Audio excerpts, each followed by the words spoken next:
And we are back with Congressman Darrell Issa, Republican of California. And Congressman, we were just talking about Jeff Sessions, the Attorney General, a moment ago, and you said Jeff Sessions is the only one who can do this to right this wrong ship, but he's not doing it. Should the president fire Jeff Sessions, Congressman?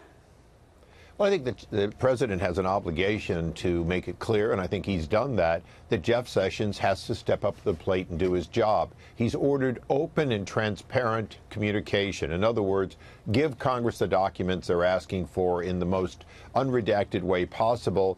And what he's done is allowed the bureaucrats to slow walk us and give us documents that look like a black cow eating a licorice at midnight. They're just all black. That's right. And that's unacceptable. And so when the president, rightfully so, says that if Jeff Sessions won't do it, then the president will, in fact, use his authority to clear the classified request and the attorney-client privilege and the presidential prerogatives out of the way and make it available. And this is something that needs to be done. Of course, you need to make sure that if somebody life is at risk, that you protect them.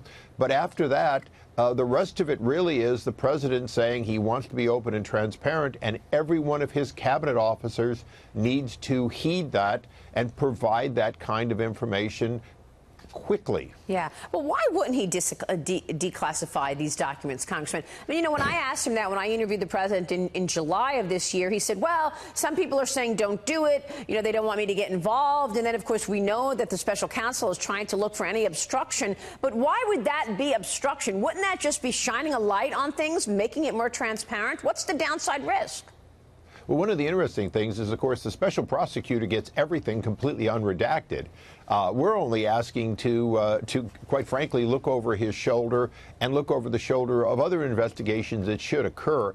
Understand, the president inherited a system that likes to give no one anything. I often say that the most highly classified thing there is anywhere in Washington is embarrassment. And so often it's what they don't want you to know because they don't want to be embarrassed. It's not real classification.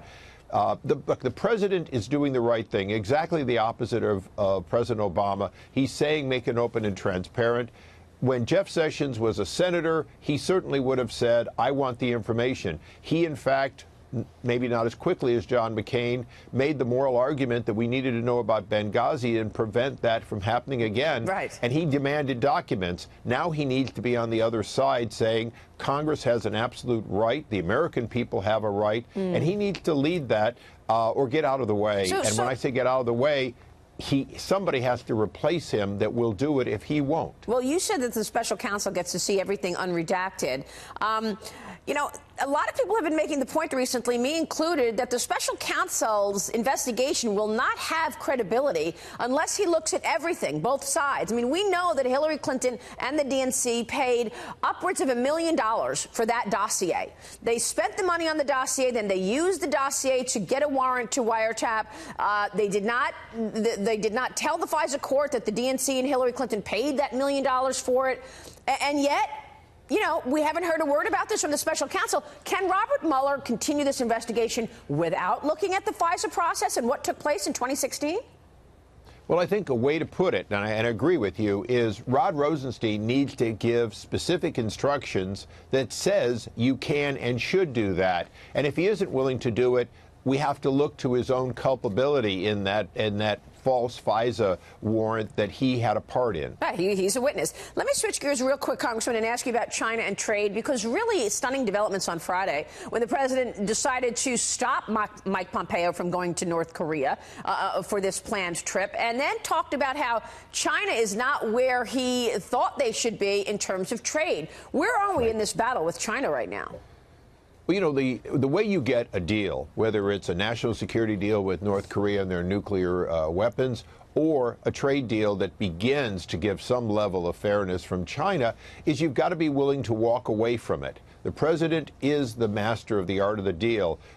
He wants to be there. He clearly will turn Mike Pompeo around, the secretary, in hours. if there's an opportunity, but he's not going to send them there just to have a pretty portrait of people shaking hands. And I think that's the difference in this negotiator is the deal's off if you're not making progress. The deal's back on quickly if you are. He's done it before. He can do it again. But, Maria, the thing that I think the American people have to understand is although trade is a national security issue, you cannot continue to give away hundreds of billions of dollars of the American people's hard-earned money to China just because China has a bad actor that periodically will misbehave and they use it as leverage. And that's exactly what China continues to do.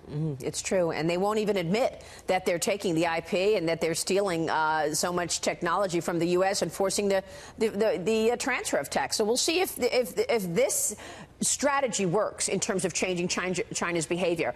We love having you on, sir. Please come back soon. Great to see you, Congressman. Thanks, Maria.